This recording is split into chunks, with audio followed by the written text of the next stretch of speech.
नमस्कार साथियों, मैं Sunil Kumar, ex army man. वैसे लोग मुझे आग का गोला भी कहते हैं। आज ये वीडियो बना रहा हूं वियोनाव से रिलेटेड।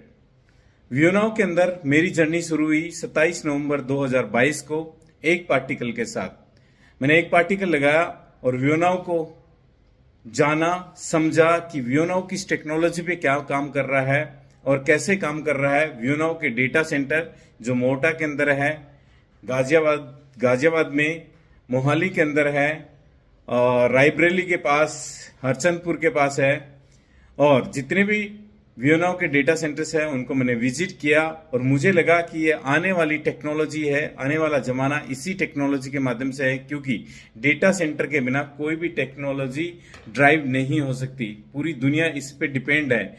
आपको भी पता है, हम सबको पता है। और वियोनाव इस टेक्नोलॉजी में बहुत बेहतरीन तरीके से काम करती थी, बहुत डेडिकेशन के साथ काम कर रही थी।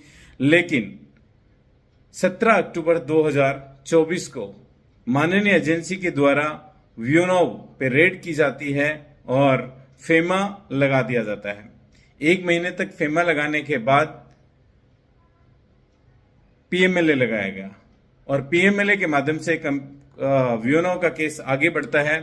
लेकिन मैं ये कहना चाहता हूं कि अगर माननीय एजेंसी जो इतना इन्वेस्टर के बारे में सोचती है और चैनल पार्टनर के बारे में सोचती है, तो जो इन्वेस्टर का रेंट है वो कंटिन्यू होना चाहिए था।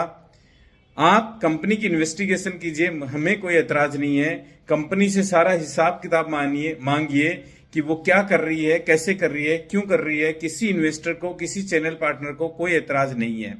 लेकिन इन्वेस्टर्स का, चैनल पार्टनर्स का, जिन्होंने अपने गोल्ड लोन लेकर के, कार लोन लेकर के, हाउस लोन लेकर के, अपनी प्रॉपर्टी सेल करके, पर्सनल लोन लेके, मैंने खुद ने पर्सनल लोन लेकर के अपने 34 पार्टिकल्स डाले हैं। पर्सनल लोन लेकर के मेरी टीम में लोगों ने अलग अलग लोन्स लेके 2800 से ज्यादा पार्टिकल डाले हैं। उनका रेंट कंटिन्यू होना चाहिए था। जब तक एजेंसी की कोई जांच नहीं आई तब तक वियोनाव ने time to time proper rent दिया। एक दिन भी लेट नहीं किया। जो वियोनाव ने प्रॉमिस किया वो सारे प्रॉमिस डिलीवर किए थे टाइम टू टाइम। इसलिए वियोनाव पे ट्रस्ट था, है और रहेगा, क्योंकि वियोनाव ने कभी किसी इंसान के साथ एक पैसे का भी चीट नहीं किया, एक पैसे का भी। राइट। तो हम कैसे कह सकते हैं, या आप कैसे कह सकते हैं, या बहुत सारे यूट्यूबर, बहुत सारे एजुकेटेड लोग जिनको वियोनाव का वी नहीं पता है, डेटा सेंटर का डी नहीं पता है और टेक्नोलॉजी का टी नहीं पता है, वो सो कॉल्ड पीपल भी आके वियोनाव के चैनल पार्टनर्स, वियोनाव के एसेट ओनर्स और वियोनाव के जितने भी इन्वेस्टर्स हैं उनको बरगलाने की कोशिश करते हैं। लेकिन उनसे होना जाना कुछ नहीं है। कोई कहता है वो अपलाइन पे केस करते हैं, कोई कहता है अपलाइन ने ये कर दिया, उस पे ये कर दिया। ना तो अपलाइन ने कुछ गलत किया है, ना ही वियोनाव ने कुछ गलत किया है। एजेंसी की जांच है जिसके माध्यम से कंपनी के अकाउंट डी फ्रीज है। लेकिन मेरी माननीय एजेंसी से हाथ जोड़ के विनती है, सरकार से भी, भारत सरकार से, स्टेट गवर्नमेंट से और माननीय कोर्ट से, सबसे ये अनुरोध है कि वियोनाव के जितने भी एसेट ओनर्स हैं, जितने भी चैनल पार्टनर्स हैं, जितने भी प्रमोटर हैं, उन्होंने किसी के साथ एक पैसे का स्कैम नहीं किया है और ना ही वो करेंगे। मुझे 100% विश्वास है, क्योंकि मैं सुखविंदर सिंह खरोड़ जी को पर्सनली जानता हूं, पर्सनली कईयों बार उनसे मिल चुका हूं। तो वियोनाव की इस जांच को जल्दी से जल्दी कंप्लीट कर दिया जाए, क्योंकि वियोनाव आने वाली टेक्नोलॉजी जो आज के 2 साल, 3 साल, 4 साल, 5 साल बाद दुनिया में इंट्रोड्यूस होगी, उस टेक्नोलॉजी पे आज काम कर रही है। राइट।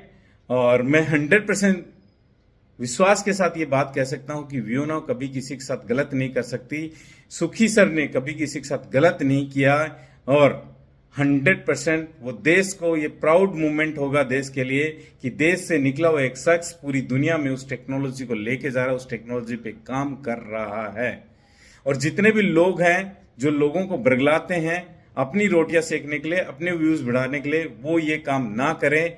और उन लोगों से भ्रमित होने की जरूरत नहीं है, क्योंकि माननीय कोर्ट में और माननीय एजेंसी जो जांच कर रही है वो करती रहे। लेकिन जितने भी इन्वेस्टर आज लोगों की जिंदगी पे बनाई है, प्लीज जल्दी से जल्दी वियोनाव को रेंट दिया जाए, व्योनो को रेंट देने दिया जाए, ताकि इन्वेस्टर्स फ्री फील कर सके और इन्वेस्टर्स या चैनल पार्टनर्स या एसेट ओनर्स अपनी लाइफ को कंटिन्यू कर सकें, क्योंकि आज उनकी लाइफ एक क्रिसिल मूड में आ चुकी है। यहां से उनके लिए सरवाइव करना एक एक दिन मुश्किल हो रहा है। उनकी जिंदगी पे आन पड़ रही है। किसी के बच्चे को कैंसर हो रखा है, किसी की मदर का ट्रीटमेंट चल रहा है, किसी के डेली खर्चे नहीं चल रहे, लोगों को अपनी प्रॉपर्टी बेचनी पड़ रही है, लोगों को अपनी गाड़ियां बेचनी पड़ रही हैं, लोगों की ईएमआई नहीं जा रही है। तो मेरी हाथ जोड़ के एजेंसी से, सुप्रीम कोर्ट से और भारत सरकार से ये विनती है कि व्योनाव कोई स्कैम नहीं है, ये एक टेक्नोलॉजी ड्रिवन कंपनी है जिसको आगे बढ़ना दिया जाए और ये देश का नाम रोशन करेगी दुनिया के अंदर। थैंक यू, शुक्रिया, धन्यवाद।